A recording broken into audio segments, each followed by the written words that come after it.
Hi, welcome to Primetime Pickleball. My name is Jordan Briones, and in today's video, I'm going to talk about the fourth shot, which is a very important shot that doesn't get talked about that often.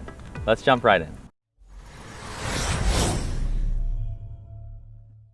Missing one of our videos is like missing an easy put-away. Don't let that be you. Subscribe now. All right, so as I said in the intro, I'm going to be talking about the fourth shot.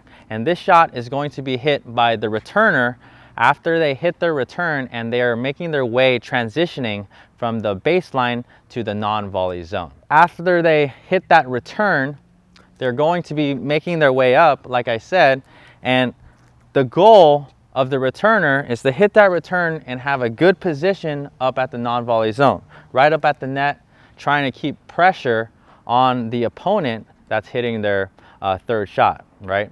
But you know, more often times than not, usually you can test and see, you're always not going to be right up at the line with your toes at the line, right? Sometimes you might make it around here, or sometimes you might only make it to here. It really depends on the speed and the arc of your return, okay? So this is why this is a really good drill to practice, and it's really important that you have to know as your opponent is hitting the third shot, whether they choose to drive it or to drop it, right? It's important to know that your target, what you're going to be aiming your fourth shot after they hit their third shot, is moving, right? The target is going to be moving as they come up. So if they're at the baseline, you want to keep it deep at their feet. But if they're making their way up to the net, you want to kind of use your peripheral vision, aiming at their feet as they move to the net, okay? So what I'm going to do is to simulate this return. So you probably can see me in that other camera. I'm really far away. But so remember, I'm going to simulate this return. So what I'm going to do is I'm going to stand back at this baseline. I'm going to feed this return. And as I feed the return, right, I'm going to come in like I just returned the ball. And then we're going to play out the point. As my friend Danny there, we're just going to play it out, and he's going to hit his third. And my goal is to keep it at his feet. All right, here we go.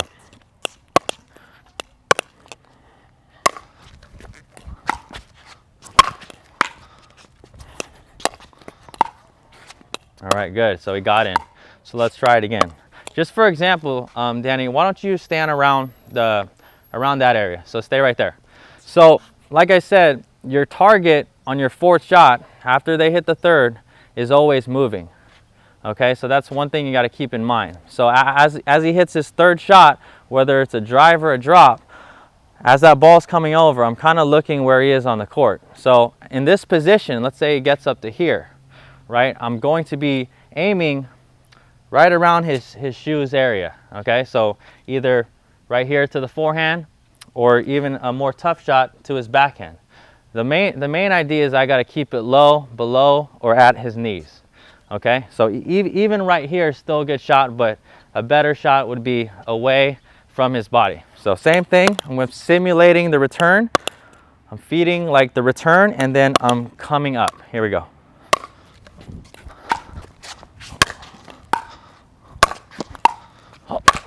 Like I said, this is the fourth, and I'm just really practicing putting pressure on him, keeping that ball below his knees or at knee level. Okay, here we go.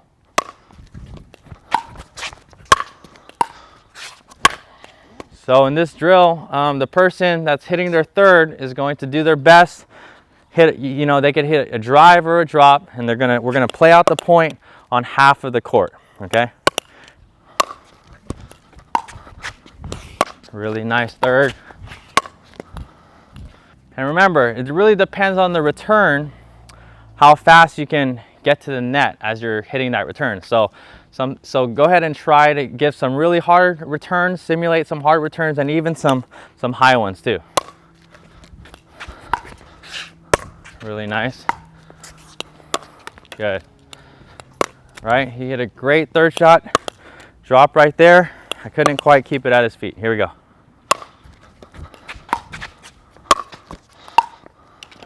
Okay, so that one, I got it down, which is my goal. Got to get it down at knee, level or below. That's my goal.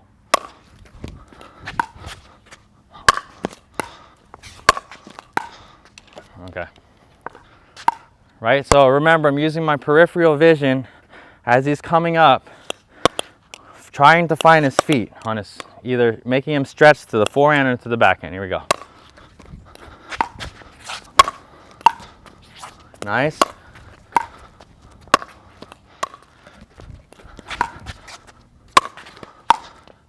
Perfect, good reset. Oh, and a little high, just missed it. One thing we like about this drill is that it's also a great workout. However, if you find that the repeated sprint from the baseline to the non-volley zone line is too physically demanding, then you can feed a shot that simulates a return from here, or even closer if you wish, so the distance you have to cover each time you run the play is shorter and less taxing on your body. We hesitate to recommend starting from the non-volley zone line because one of the key components of this shot, the fourth shot, is to correctly establish your weight under you before you hit the shot. These events, getting your weight under you, followed by hitting the shot, are happening adjacent to each other. One immediately follows the next, which feels and is very different than starting from a static position up at the non-volley zone line. It just isn't the same, which is why we recommend the lead into the fourth shot be from a further back position, whether that be all the way back at the baseline, mid-court, or even a bit closer. In all cases, remember that the player that is going to be hitting the fourth shot feeds the ball, and the feed should simulate a return. All right, so like I said, this is a great drill that you can do with a partner to work on that fourth shot. Make sure you're aiming at knee level or below, trying to make them reach to their right or to their left, trying to make them stretch, because that's a very difficult spot to control the ball if you can make your opponent reach like that. So go out there, keep practicing, keep it at knee level and below, and you'll see some good results in your game. Thanks for watching. We'll see you in the next video. If you enjoyed this video, please give it a like. Thanks so much for watching. For more free video lessons, please visit PrimetimePickleball.com. But before you head on over there, make sure you subscribe to our YouTube channel so that you don't miss out on any future videos. Also, for PrimeTime Pickleball shirts like this and other great apparel, please visit PTPgear.com.